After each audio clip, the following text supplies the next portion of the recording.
एक तोता गांव में रहता था, पर उस गांव में वह एक पिंजरे के अंदर ही रहता था। उसके मालिक ने उसे पिंजरे में कैद करके रखा हुआ था और वो काफी समय से उस पिंजरे में ही कैद था।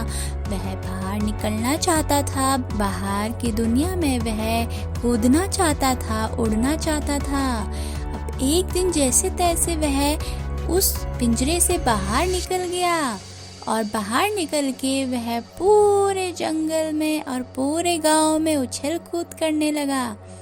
ऐसे ही उछल कूद करते करते वह एक हाथी के पास जा पहुंचा।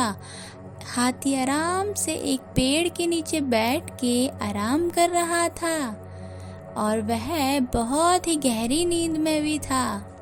हाथी बहुत गहरी नींद में सो रखा था और तोते के दिमाग में कुछ तो आया।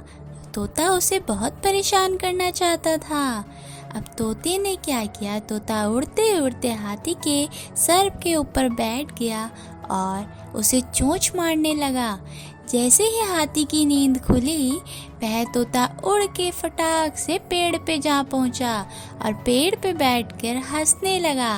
वह बहुत तेज तेज हंसने लगा। हाथी ने कहा, अरे क्या हुआ तोते, तुम मुझे परेशान क्यों कर रहे हो?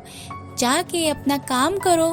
तोता फिर हंसने लगा, अरे हाथी हाथी, मजाक है हाथी भैया। फिर जोर से हंसने लगा और हाथी ने उसे नज़रअंदाज कर दिया और वह फिर सो गया। अब तोते ने ये देखकर फिर तोते को मस्ती सूझी। तोता फिर जाके उसके सर के ऊपर बैठ गया और चोंच मारने लगा। तो हाथी ने फिर उसे कहा, तुम मुझे क्यों परेशान कर रहे हो? जाके अपना काम क्यों नहीं करते? तोता फिर बहुत तेज तेज हंसने लगा। तो ऐसे ही तोता बहुत बार उसे परेशान करता रहा। अब हाथी उठ के दूसरी ओर जाने लग गया था। हाथी चलते चलते सोच ही रहा था कि इसे तो मजा चखाना पड़ेगा। हाथी चलते चलते एक तालाब में पहुंचा और तालाब में उसने अपनी सूंड में पानी भर लिया और पूरा अपने बदन को पानी से ढक लिया और सर खुला छोड़ दिया। अब तोता उसके सर पे जाके बैठ गया और फिर से चोंच मारने लगा।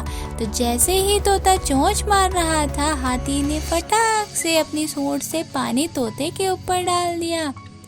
अब तोता उस पानी के बहाव को सहन नहीं कर पाया और पानी में डूबने ही वाला था। तो हाथी को उस पे तरस आ गया और हाथी उसे बचा लिया।